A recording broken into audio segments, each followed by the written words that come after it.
Yongeye kuba ikaze inshuti bakozi ba Pilot News TV aho muherereye ku isi hose aho ngiye kugaruka ku nkuru ibabaje cyane mu gihugu cy'u Burundi, inkuru ibabaje kuri General Neva aho umwe mu basirikare bakomeye cyane yari afite burasirazuba bwa Repubulika ya Demokarasi ya Kongo wari wararashwe mu mirwano iheruka hagati ya M23 n'abasoda b'u Burundi tayari yamaze gushira mu mwuka. Byagenze bitewe reka mbagezeho ibijyanye n'uyu musirikare ukomeye cyane, ngira ngo murabyibuka neza ibijyanye n'urupfu rwa Lieutenant Colonel Minani, umusirikare ukomeye cyane mu basirikare bari bamaze imyaka barwanira mu burasirazuba bwa Repubulika ya Demokarasi ya Kongo.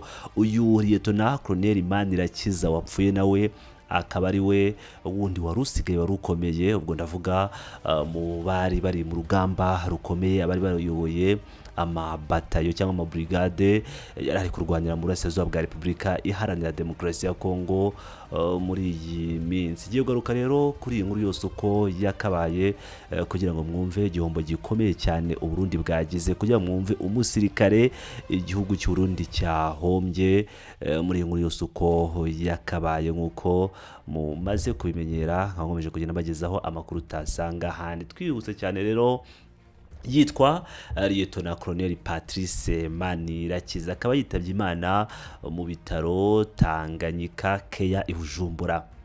Ni nyuma y'iminsi igera kuri ni nyuma y'ibyumweru bigera kuri bitatu ari muri muho bitare ya animation mu bitaro Tanganyika Care Hospital. Lieutenant Colonel Patrice Manirakiza yapfuye mu gitondo cy'uyu munsi. Yapfuye ku isaha za saa 12:20 za mu gitondo nk'uko bamwe mu bamwegereye babitumenyesheje. Twaherukaga gutangaza ibijyanye n'intwazangabo cyangwa n'uyu musirikare ukomeye cyane mu gisoda cy'u Burundi, tuyibutsa ko kuva mu ntangiriro byari byarasabwe ko ajyanwa mu Buhindi, ariko abayoboye igisirikare bakakomeza bakabyanga bakamujyana ngavurirwe aho byabereye, ni ukuvuga ngo aho yapfiriye aha muri Tanganyika Care muri ibyo bitaro. Mu gitondo cyo kuwa gatandatu z'ukwezi kwa 12 2025 Lieutenant Colonel Manirakiza Patrice yarashwe na drone ku cyicaro cya batayo Tafoke ya 18 cyarahitwa Ruvungi mu burasirazuba bwa Repubulika Iharanira Demokarasi ya Kongo. Drone ya mbere yaramurashe iramuhusha, nuko arangije iyo drone byarangije nyuma yo kumuhusha yasabye abari bari kumurinda cyangwa abamurindaga ubwo barindaga umutekano we kwegeranya ibintu byose bye kugira ngo bahunge bava aho hantu.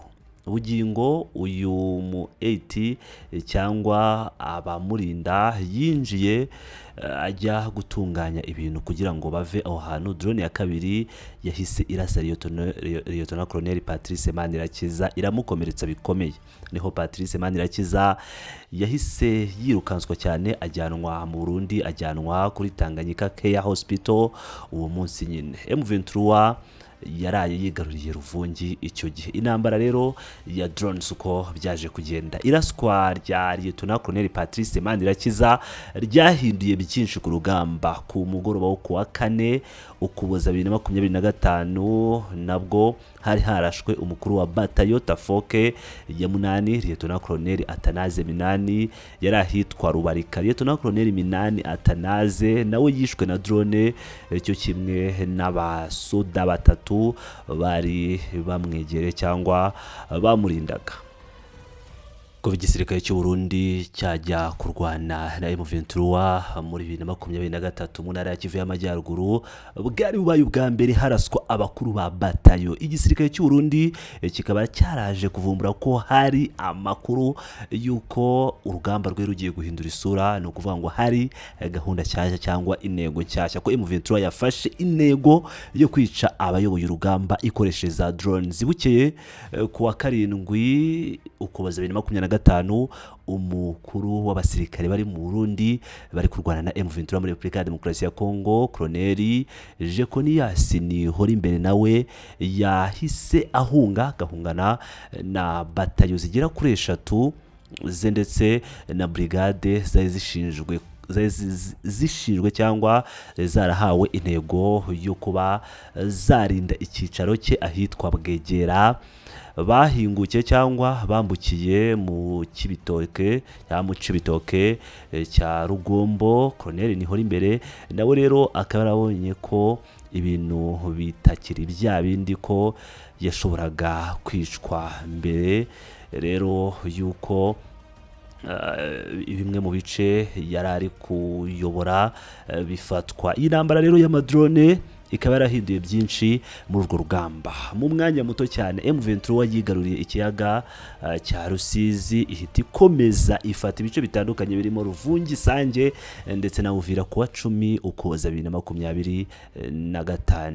Ubwo igisirikare cy'u Burundi cyakomezaga kugenda gikubitwa inshuro, hakomeje kugenda haba ibibazo bikomeye cyane byatumye abasirikare benshi bakomerekera ku rugamba, ariko kijyanye no kubavura nacyo kibi ikibazo gikomeye cyane. Ibi nibyo byabaye kuri Lieutenant Colonel Patrice Manirakiza, bituma umuntu yibaza niba koko igisirikare cy'u Burundi ngo cyitwararika bikwiye cyita ku basirikare bakomerekeye mu ntambara zo muri Kongo. Kubona komanda batayo akomereka agasabirwa kuvuzwa hanze akamara ibyumweru bigera kuri 3 bidakozwe, bikaba bituma umuntu hari ibibazo yibaza. Hari umuganga twabajije ko yibaza ko Lieutenant Colonel Patrice Manirakiza yari gukira iyo aza kujyanwa kuvuzwa mu Buhinde nk'uko byari byasabwe. Yagize ati ibyo biragoye kubimenya, ariko kuba yaramaze iyo minsi yose muri reanimation ni ikimenyetso ko ubuvuzi bukomeye nibura iyo buza kuboneka hari icyo bwari gutanga bijyanye n'iminsi yamaze atavuwe ariko ari kwitabwaho mu Burundi. Tanganyika Hospital rero bavuga ko ifite ikirusha ibindi bitaro mu Burundi, ariko ni ku rugero rwo hasi mu gihugu cy'u Burundi nyine nk'uko uyu mu docteur abitangaza. Ati rero muri bino bitaro hamaze iminsi hapfira abasirikare benshi bakomerekeye muri Kongo, bose usanga bari bamaze iminsi muri reanimation. Yavuze ati uramutse wumvishe abasoda cyangwa abasirikare ibyo bavuga bidoga ko General Prime Niyongabo yitwararitse amafaranga yaba yinjiza biciye mu bo avuriza muri ibyo bitaro kurusha amafaranga y'abasirikare nyine. Ku ruhande rwacu nyine nk'abasirikare nk'umuganga, uwo muganga waganiraga na Fokode ariyo dukesha inkuru ngo ku ruhande rwacu nta byemezo dufite ko Tanganyika Hospital ari ya General Prime Niyongabo, naho abasirikare nubwo abasirikare bivuga cyane bavuga ko ibitaro ari ibya Prime Niyongabo cyane ko ngo amafaranga ari gutangwa kugira ngo abasirikare bavurizwemo ari menshi cyane nk'uko mu byiyumvira. Umuhisi rero cyangwa nyakwigendera Lieutenant Colonel Patrice Manirakiza akavuka muri commune Mugamba mu ntara ya Bururi, yahoze ari Bururi. Yinjiye mu gisirikare mu 1999, yari uwo muri promotion ya 35 muri SCAM. Ni ukuvuga ko ari mu bahoze mu gisirikare cya kera aho bita Exfab.